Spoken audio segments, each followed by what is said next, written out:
Hello, everyone, and welcome. We're thrilled to be presenting the Jersey City Master Plan for adoption by this planning board. The first part of our presentation will provide an overview of the master plan vision and the process through which we engage the Jersey City community in the development of the master plan goals and recommendations. We will begin with an introduction to the master plan team, then walk you through our approach and process. We'll discuss the key objectives of the master plan and the community voices whose feedback and input guided our recommendations. Finally, we'll explain how this vision functions to frame the goals and recommendations of each master plan element.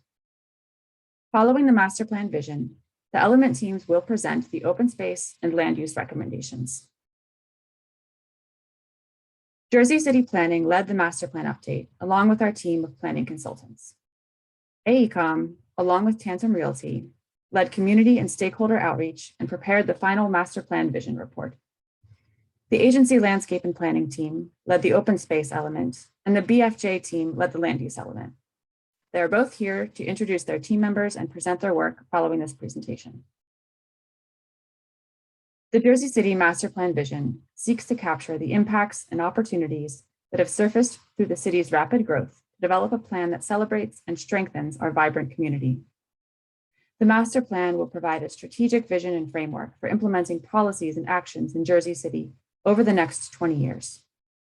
Ultimately, this framework aims to serve our community by promoting a connected, prosperous, equitable, and resilient Jersey City. Our master plan incorporates and builds upon previous planning efforts. We assessed what worked in the past and how the city has evolved over recent decades, and then determined how Jersey City wants to grow into the future. Our approach has sought to unify the various master plan elements into a coordinated and cohesive vision.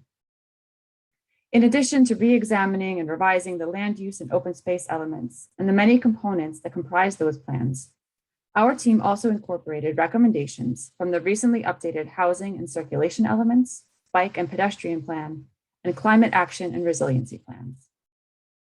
The master plan elements provide goals and benchmarks at all scales of planning, from broad citywide recommendations to ward-based strategies to localized neighborhood-level interventions or small area vision plans. You'll hear more about the small area vision plans as part of the land use presentation.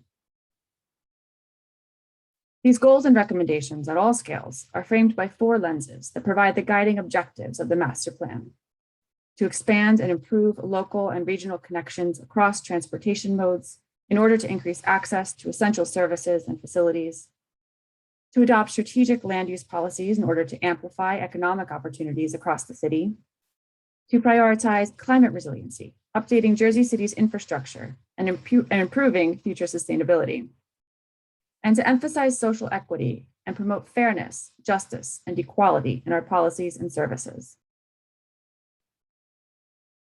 Our master plan strives to portray a collective, community-driven vision for the future of our city, and robust community engagement was critical to this outcome. The planning team kicked off in March of 2020 and quickly had to adapt to new protocols for community engagement during the COVID-19 pandemic. Our team immediately restructured the engagement process to include virtual touchpoints and offer a variety of ways to participate in order to be as inclusive as possible. Outreach and engagement efforts included Zoom meetings with live polling and breakout rooms for small group discussions, interactive digital surveys, an active social media campaign, pre-recorded micro meetings posted online, and we posted flyers, mailed postcards, and held socially distanced in-person events outdoors. Our master plan team received feedback that our outreach methods were successful in reaching a wide range of residents who may not have been able to participate in certain events due to time constraints or lack of childcare. The online tools we offered provided opportunities for people to participate at their convenience over an extended period of time. In-person events and traditional handouts, while challenging during the pandemic, did offer community members who struggled to access or use digital technology a chance to have their voices be heard. We received 6,315 responses to the needs survey, going across 3 different surveys altogether. In October of 2020, 239 attendees participated in virtual public meetings over 2 days. and 41 attendees participated in 3 consecutive outdoor engagement sessions in person. In May of 2021, during our second round of virtual public workshops, we had 239 participants over 2 days. Through June and July of 2021, 300 people, more than 300 people, participated in on-demand workshops. 125 participants participated in virtual charrettes across the 3 small area vision plans.